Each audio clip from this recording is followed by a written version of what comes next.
दिलीप के पिता गुजरे हुए 3 महीने हो चुके थे, लेकिन उनकी यादें आज भी दिलीप की आंखों में आंसू ला देती थी। वो अपने पिता से बेहद प्यार करता था। दिलीप अपने परिवार में एक लौता बेटा था।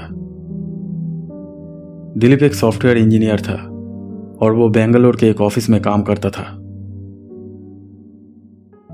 एक दिन दिलीप ऑफिस से घर लौटने के बाद अपने मोबाइल पर कुछ देख रहा था। तभी उसके एक ऑफिस कॉलीग राजीव ने उसे फोन किया। हाँ राजीव, बोल। क्या कर रहा था? कुछ नहीं, बस बैठा था। तू घर पहुंच गया क्या? हाँ, पहुंच गया। कुछ देर बाद डिनर करूंगा। वो मैं कह रहा था कि चल कुछ दिनों के लिए कहीं घूमने चलते हैं। ऑफिस में 3 दिन की छुट्टी है और वैसे भी तेरे पिताजी चले जाने के बाद से तू भी काफी उदास रहता है। तेरे और मेरे फैमिली को लेकर कुछ दिनों के लिए कहीं से घूम आते हैं। तेरा मन भी थोड़ा बेहतर हो जाएगा। ठीक है। कोटा में मेरे पूर्वजों की एक हवेली है। बहुत दिनों से मैं वहां नहीं गया हूं, तो फिर चल वही घूमने चलते हैं। हाँ, तूने मुझे अपने पूर्वजों के हवेली के बारे में एक बार बताया था। हाँ तो ठीक है, वही चलते हैं। मैं तो बहुत ही एक्साइटेड हूँ। ठीक है, मैं तुझे कल सुबह फोन करूंगा।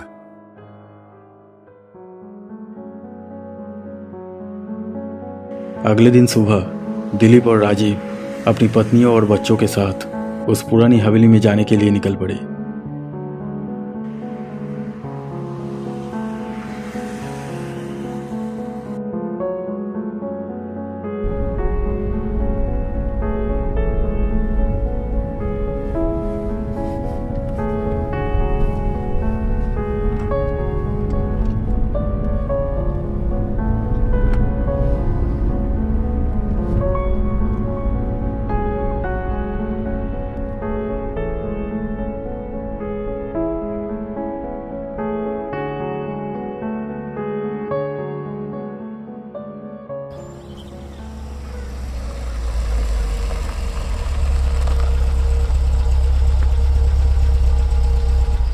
एक पूरे दिन ड्राइविंग करने के बाद जब वे हवेली पर पहुंचे तब दोपहर हो चुका था।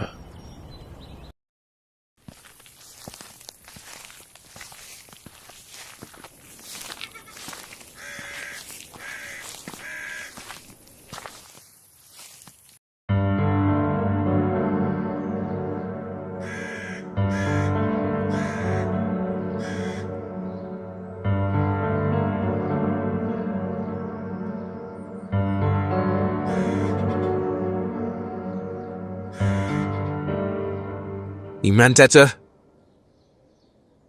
इमरान चाचा। हाँ हाँ बेटा, तुम सब आ गए। मैं तुम सबका ही इंतजार कर रहा था। ममता बेटी कैसी हो? बहुत दिनों बाद तुम्हें देखा। हाँ चाचा, मैं ठीक हूँ। आप कैसे हो? हाँ, बस चल रहा है। दिलीप के पापा मुझसे छोटे होते हुए भी सबको छोड़कर चले गए। मैंने कभी सोचा नहीं था कि मुझे ये दिन भी देखना पड़ेगा। अब क्या कहूं चाचा, सब कुछ अचानक हो गया। चाचा, ये मेरा ऑफिस का दोस्त है राजीव, और ये है उसकी बेटी। सोचा ऑफिस का छुट्टी है इसलिए 3 दिन के लिए घूमने चला आया। हाँ हाँ, क्यों नहीं। सब कुछ तो तुम्हारा ही है। जब तक चाहो रहो। आओ आओ बेटा, करके अंदर लो, आओ। उस हवेली में बहुत सारे कमरे थे। दिलीप ने पहले ही इमरान चाचा को फोन करके बता दिया था कि वे आ रहे हैं, इसलिए इमरान चाचा ने 2 कमरों को अच्छी तरह से सजा कर रखा था। लो बेटा, तुम्हारा कमरा तैयार है। कल जब तुमने फोन पर बताया कि तुम सब यहाँ आ रहे हो तो मैं तुरंत यहाँ आकर सारे कमरे साफ करके रख दिए। ठीक है चाचा। अच्छा बेटा, तो क्या मैं तुम लोगों के लिए खाने का इंतजाम करूँ क्या? नहीं चाचा, आपको फिक्र करने की जरूरत नहीं है। हम बाहर जाकर खाना खाएंगे। चाचा, आप राजीव को गेस्ट रूम में लेके जाइए। हाँ हाँ, आओ बेटा।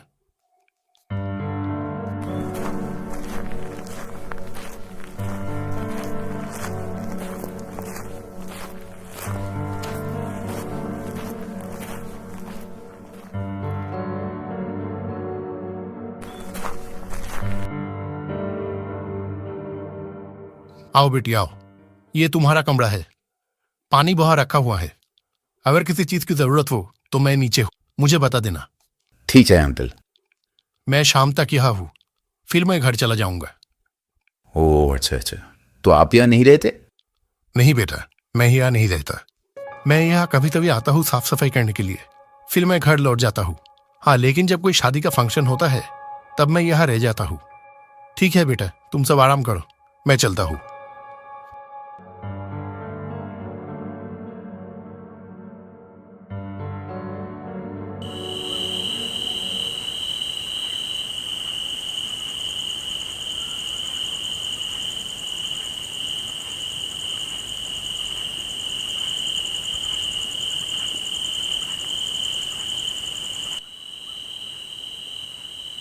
ये हवेली वाकई में बहुत बड़ी और सुंदर है। कितनी पुरानी है ये हवेली? 300 साल पुरानी है ये हवेली। तो अब इस हवेली का तुम्हारे अलावा और कोई वारिस नहीं है? नहीं, मैं ही इस हवेली का आखिरी उत्तराधिकारी हूँ। मेरे पिता का एक और भाई था, लेकिन उसकी शादी नहीं हुई थी। कुछ साल पहले दिल का दौरा पड़ने से उनकी मौत हो गई। उसके बाद इस हवेली का इकलौता वारिस मेरे पापा ही थे। अच्छा, तो इतनी बड़ी हवेली में अब कौन रहता है? कोई नहीं रहता है। तो ये चाचा कौन है? पापा ने इमरान चाचा को केयरटेकर के तौर पर रखा था। दरअसल पापा इस हवेली को शादी समारोह के लिए किराए पर दिया करता था। इमरान चाचा यहाँ नहीं रहते हैं। वो यहाँ केवल तब रहते हैं जब यहाँ कोई शादी का प्रोग्राम होता है। वो कभी कभी यहाँ आते हैं और साफ सफाई करके घर चले जाते हैं।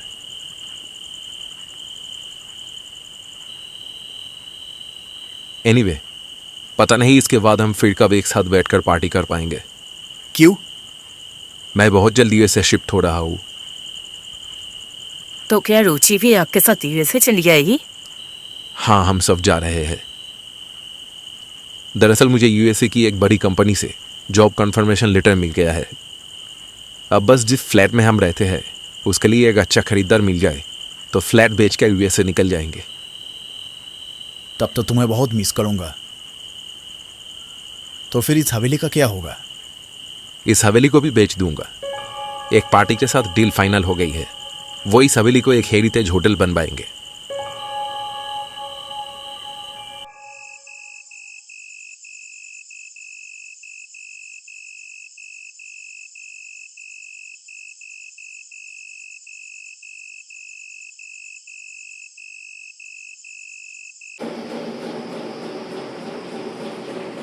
उस रात राजीव और दिलीप अपने अपने कमरे में सो रहे थे।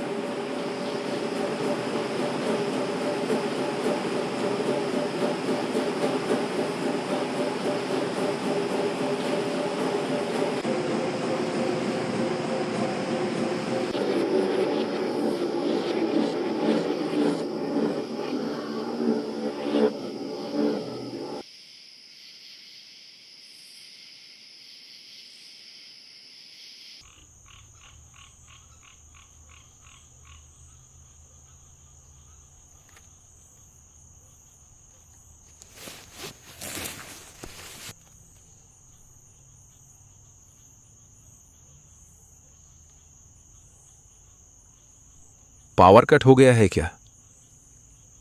अरे क्या मुसीबत है। इमरान चाचा होते तो जनरेटर चला देते।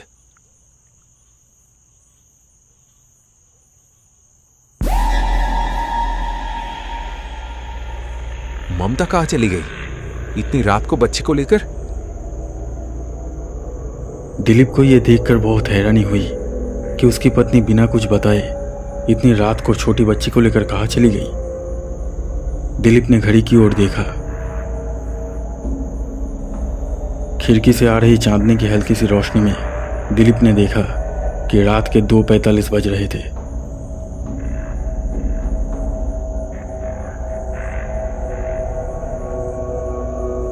दिलीप फिर भी अपने मोबाइल पर टाइम देखने के लिए जाता है, जिसे उसने सोने से पहले चार्ज होने के लिए डेस्क के ऊपर रखा था। लेकिन डेस्क के ऊपर ना तो उसका मोबाइल था और ना ही उसका चार्जर।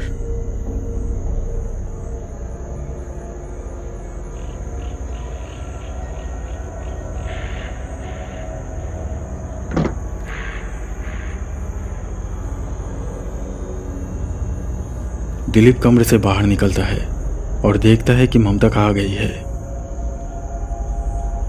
ममता,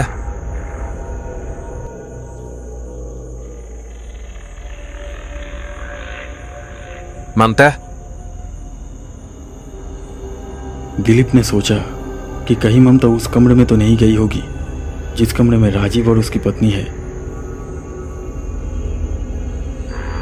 यह सोचकर दिलीप राजीव के कमरे की तरफ जाता है।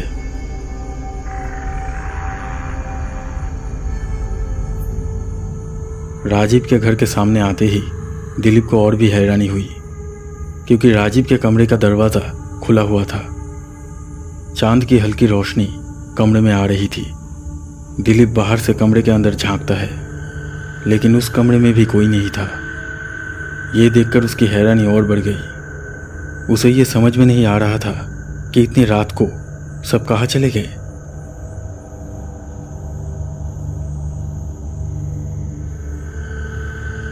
दिलीप ने देखा कि छत का दरवाज़ा भी खुला हुआ है।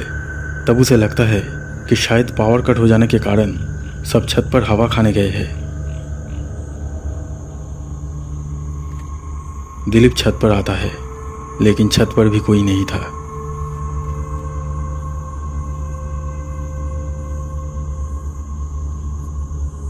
अजीब बात है, इतनी रात को सब कहाँ चले गए?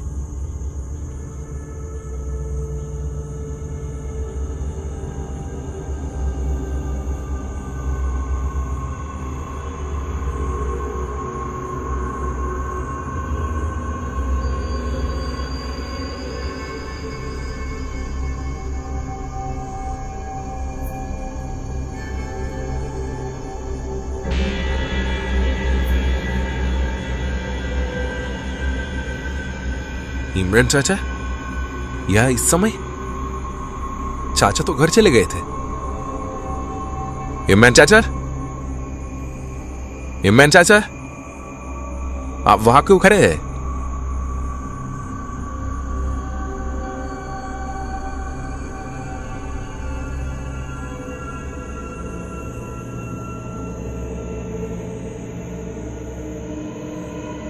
ये सब हो क्या रहा है?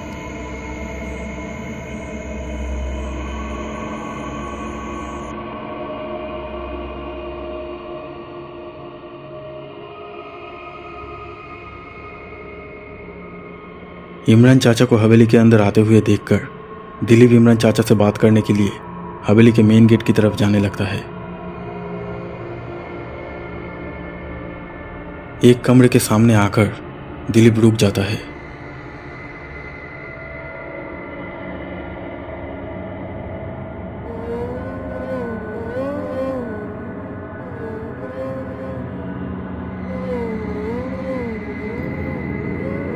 इस कमरे का दरवाजा तो बंद था। किसने खुला ये दरवाजा? ये आवाज कैसी है?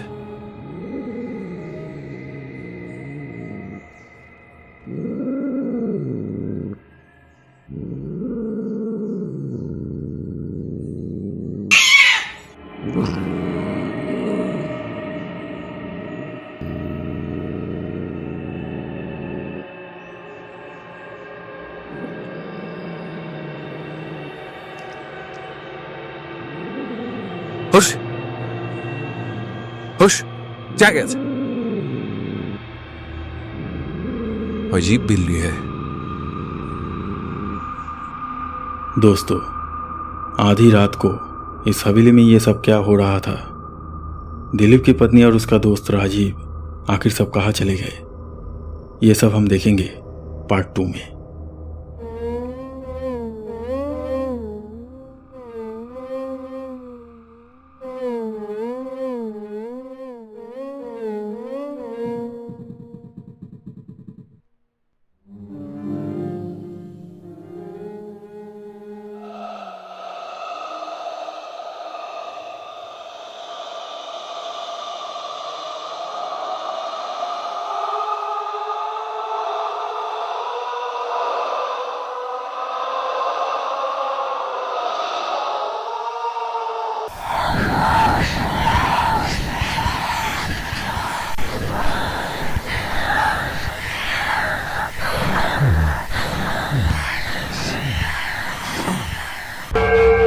दोस्तों, अगर ये वीडियो आपको अच्छा लगा तो प्लीज़ लाइक कीजिएगा और हमारे इस चैनल को सब्सक्राइब करके इस बेल आइकन को ज़रूर दबा दीजिए ताकि आप हमारे आने वाले वीडियोस सबसे पहले देख सके।